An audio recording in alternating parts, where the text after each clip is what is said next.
Hello, welcome back to our channel, Dr. IK NG. Notice that there is an NG added to our channel's name because we observed there are so many similar names. We thought we should make a differentiation so you can easily find us. That said, if you are watching this video, you must be very interested in understanding the this common eye condition, myopia or short-sightedness. Wait, is it really that common? Yes. In fact, it is estimated that by 2050, nearly half of the people in the world will have myopia or short-sightedness. Really. So be sure to watch this video to the end so you don't miss any fact.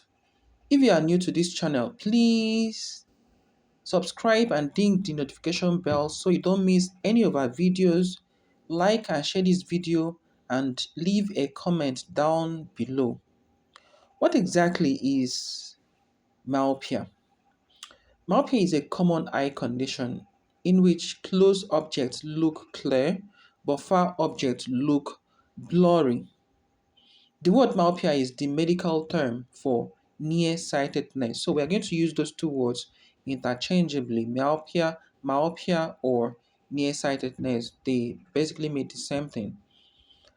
Myopia, myopia happens when the shape of the eye or the shape of certain parts of the eye, like the cornea or lens, causes light rays to bend or refract. When this happens, light rays that should be focused on the retina are focused in front of the retina instead. For example, you want to travel to a place you've not been to before using a car and a map. You can read the map clearly because you are holding it up close, but you have trouble seeing well enough to drive the car because you have to look far ahead. Then you just might be dealing with myopia or short-sightedness. So to help you understand myopia better or short-sightedness, I'll be giving you a detailed explanation of the different types of myopia, the common symptoms, the causes, the methods of diagnosis, the different treatment options, and very importantly, different methods of prevention of myopia. I know you like that part, that you get an option to prevent an illness. So, what are the different types of myopia? Myopia can be classified into three different types based on the diopter or refractive power. And these different types include high or severe nearsightedness or myopia. And these people usually have a diopter of more than 6. Then the second classification is the moderate nearsightedness with a 3 to 6 diopter. And the third classification is low or mild nearsightedness with less than 3 diopters. Nearsighted children usually become more nearsighted as they age, but their glasses prescription usually stabilizes in their 20s. What are the symptoms of myopia or nearsightedness?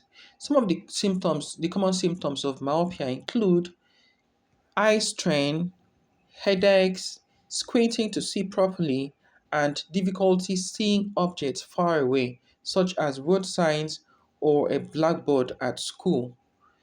Young children with myopia might not complain about their blurry vision, so eye exams and vision tests are important in young children. So, some children are born nearsighted, and some don't become nearsighted until their teen years. What exactly causes myopia or nearsightedness?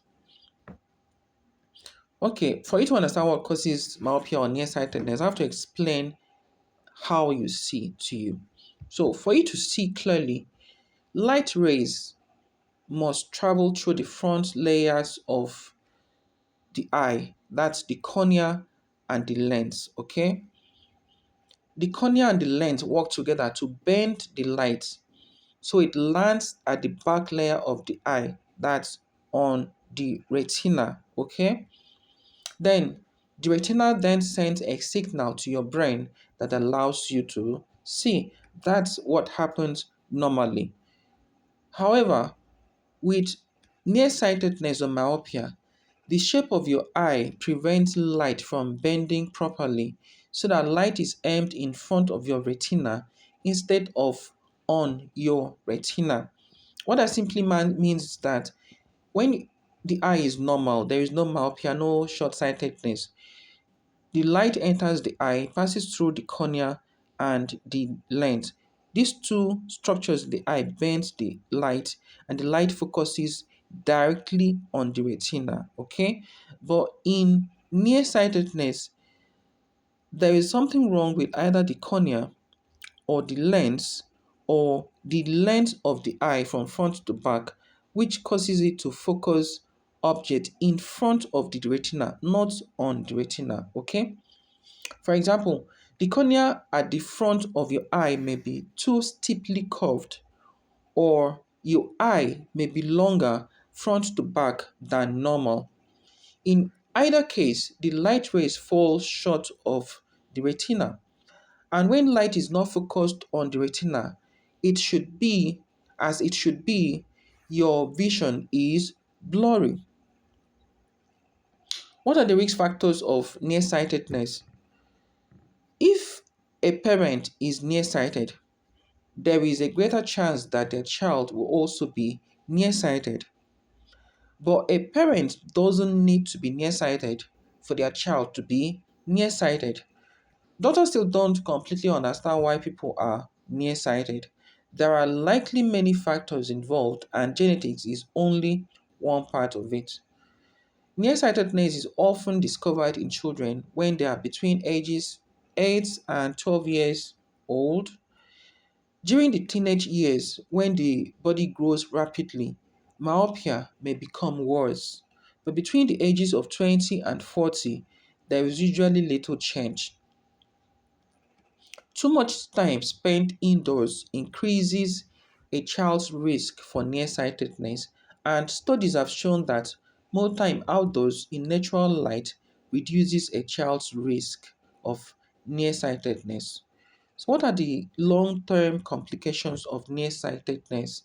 These include retinal detachment, that's the commonest one, glaucoma, cataract, and other eye diseases. Okay, so people with nearsightedness have a higher risk of retinal detachment. And what even this retinal detachment? This is when the tissue lining the back of your eye lifts away or separates from the eye wall. It is a serious eye problem that can cause loss of vision. It is therefore very important for people with severe nearsightedness to visit an ophthalmologist regularly for exams to check the retina. Okay, this is commoner with people with severe nearsightedness. The ones with severe nearsightedness are actually more prone to having retinal detachment than the ones that have moderate or mild nearsightedness. Okay, the more severe your nearsightedness, the greater your risk of developing retinal detachment. Ask your ophthalmologist to discuss the warning signs of retinal detachment with you. And this is very important because if you know the warning signs of retinal detachment, you will know exactly when to seek attention and get proper treatment. People with severe nearsightedness also have a higher risk of developing glaucoma, cataract, and other eye diseases. How is the diagnosis of myopia made? An eye doctor diagnoses nearsightedness as part of a comprehensive eye examination. The approach differs actually for different patients in different age groups and with different abilities to read. Okay, in patients old enough to read the in patients old enough to read the um letters on an eye chart, your ophthalmologist can use a machine called a phoropter. A phoropter is a machine that has different plenty round shapes in front of it. You put it in front of you and you look through it, and the ophthalmologist observes what you can see through it. So this machine phoropter can be used to measure glasses prescription and diagnose nearsightedness. In a patient too young to read the letters on an eye chart, your ophthalmologist can use a device called a retinoscope to measure where the light is being formed inside the eye. This allows an ophthalmologist to measure a young child's glasses prescription. What are the treatment options for myopia? These include eyeglasses and contact lenses and refractive surgery. So there are two options. Either you use eyeglasses and contact lenses or you use refractive surgery. Option 1, eyeglasses and contact lenses. These are by far the easier and commoner ways to correct nearsightedness. They simply help to focus light on the retina in the back of your eye so that you can see more clearly. Keep in view that over time, you are going to need new glasses and contact prescriptions as your eyes change. Option 2, refractive surgery. This is commonly done for adults with nearsightedness. There are two main types of refractive surgery: the refractive laser surgery and the refractive lens exchange. In refractive laser surgery, a laser is used to reshape the cornea to adjust how light travels through it. Okay? Remember, as one of the causes on the cornea, it was mentioned earlier, I mentioned earlier that the cornea can be the shape of the cornea, instead of being even smoothly curved, it can be steeply curved. Okay, so in a situation like that, refractive laser surgery is applicable. There, the laser is used to reshape the cornea to adjust how light travels through it. Some of the more common refractive laser procedures include LASIK, AP-LASIK, PRK, and SMILE. The other surgical option, refractive lens exchange, involves removal of the natural lens inside the eye and replacement with an artificial lens. The new artificial lens helps to aim light at the retina in the back of the eye so you can see more clearly. As with any surgical procedure, refractive surgery carries risk of complications and side effects. For instance, after having a refractive surgery, you may see glare or rings or halos around light. You may also have poor night vision. Can I prevent or slow the progression of nearsightedness? The answer is a resounding yes. A great first step to prevent or slow the progression of nearsightedness is to encourage your child to spend more time outdoors.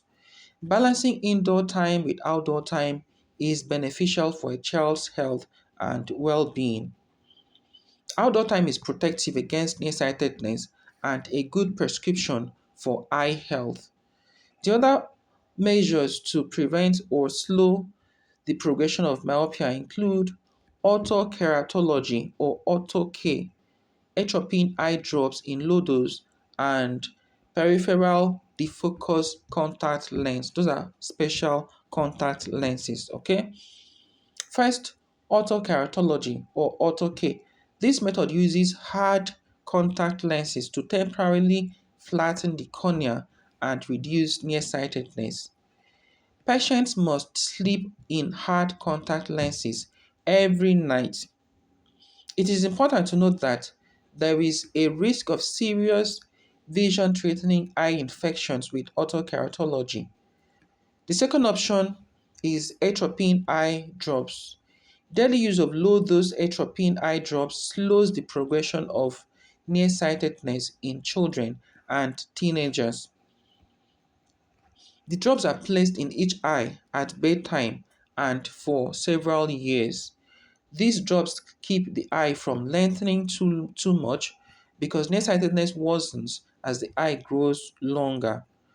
This method has been found to stop or slow the progression of nearsightedness in about 8% of children who adopt or who use the method. Side effects of atropine drops at low doses include redness of the eyes, or itchiness around the eyes. Another option involves the use of special contact lenses called peripheral defocus contact lenses. These are made for children between the ages of 6 to 12 years with nearsightedness.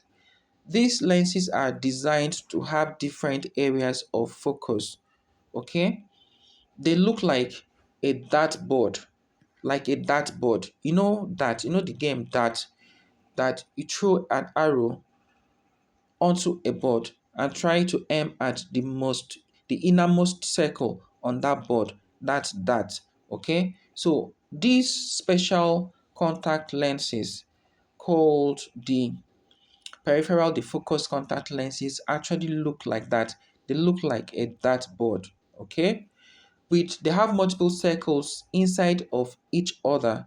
The center of the lens corrects blurry distance vision, while the outer part of the lens actually blur the child's peripheral or side vision. Get that point straight. Because they have different circles, the one in the other, okay, and they look like that, but the idea is to try to get the center of that contact lens to correct the blurry vision, okay, to give the child a clear vision, while the outer part of the lens actually blurs the child's peripheral or side vision. This is trying to achieve something. So the blurring side vision is thought to slow eye growth and limit nearsightedness, because nearsightedness is actually worsened with eye growth, increased eye growth. Increased eye growth causes the eye to become elongated from front to back. Okay, so blurring the peripheral vision actually helps to limit this growth. It is important to note that these peripheral defocus contact lenses might not work in all cases, but they help certain children, including children whose parents are nearsighted and whose own nearsightedness is getting worse. Like any contact lens, there is a risk of getting a corneal infection. So be sure that your child can correctly wear, clean, and store the contact lenses to avoid infection. So, before I go, I would like to leave one additional information about myopia treatment and prevention. There is no scientific evidence that suggests that eye exercises, vitamins, or pills can prevent or cure myopia. Okay? Thank you so very much for watching this video to the end. Subscribe to our channel and turn on the notification bell. Like and share this video to everyone you love and care for. And let us know in the comment section about any eye condition that you'd like us to explain in our future videos. Take care. Bye bye.